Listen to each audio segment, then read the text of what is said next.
Welcome back to Hope's Homemade Kitchen. Today we're making Sopapilla Cheesecake Bars. Now sopapillas are a buttery, flaky puff dough that's fried typically, but today we're going to mimic that flavor. We're going to be using Pillsbury Crescent sheet dough. These are delicious cheesecake bars that you can serve when company's coming over or just have as a treat at home. Now we're making a half of a recipe today in an 8x8 pan, but you can certainly double it and make the regular recipe in a 9x13 pan.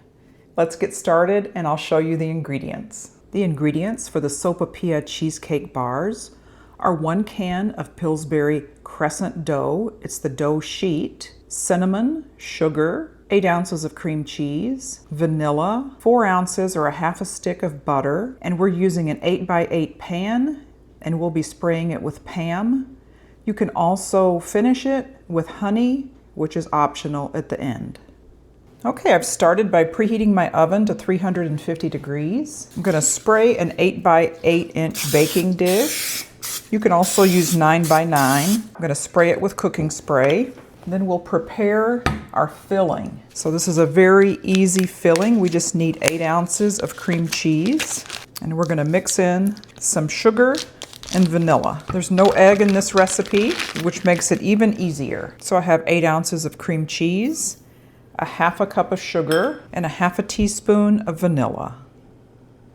We're going to blend this until it's smooth.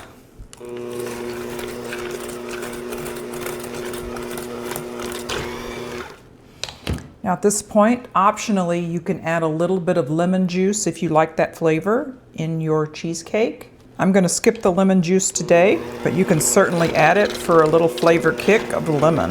Okay, we'll set that aside. And for our can of Crescent dough sheet, this is a Pillsbury Crescent dough sheet. You could also just use the Crescent rolls that are pre-cut, because that also comes in a sheet. This just makes it easier and you don't have to pinch them together. Now, if you were doubling the recipe in a 13x9, then you would need 2 of these dough sheets, 2 cans. For this one, we're going to roll it out and cut it in half. Half of it's going to go on the bottom and half of it on the top.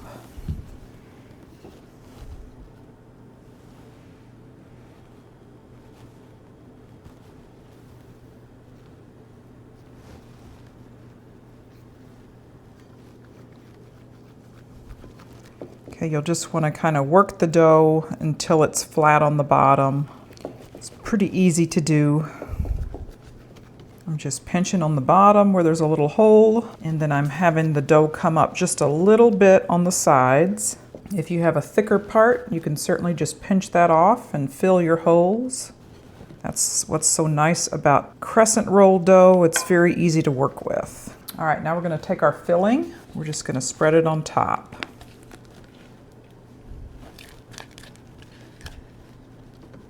I like to use an offset spatula to just evenly spread it.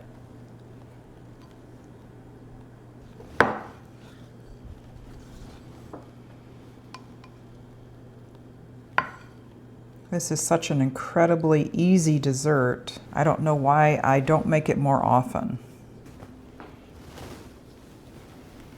Okay, now I'm going to lay the other dough right on top, the other half of the dough, and you can pretty easily just stretch it. I probably didn't need to roll that out at all. It's so easy to just manipulate. If you were making a 9x13 inch one, you might have to roll it out a little bit to make it fit the pan. And it's okay, it doesn't have to be perfect because it's going to bake up into a nice crust.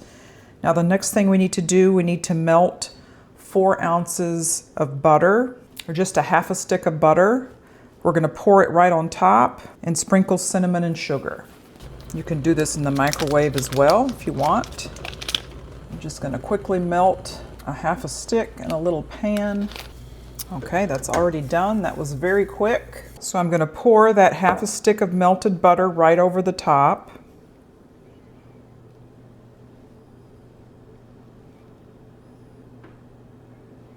Now remember, if you're doubling this recipe, you obviously double all the ingredients. I'll put both the full and halved recipe in the description box below. I have 1/3 cup of granulated sugar and a 1/2 teaspoon of cinnamon. We're just going to sprinkle that over the top.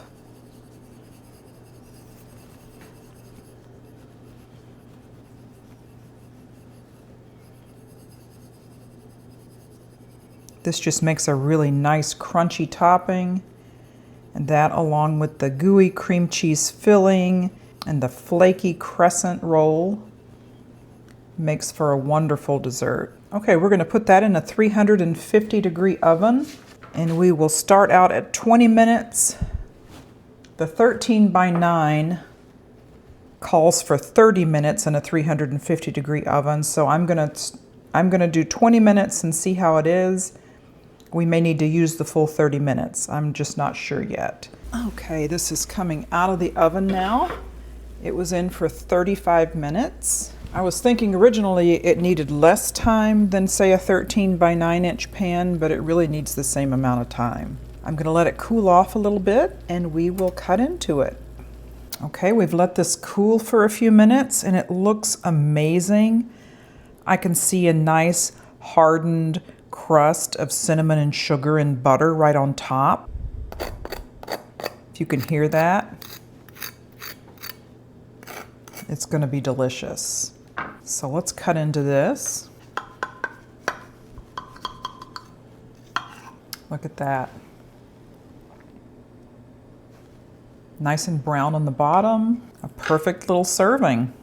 You can cut them into whatever size bars you want. So let's give it a taste test. When I cut into it, a nice cinnamon sugar crunch on top.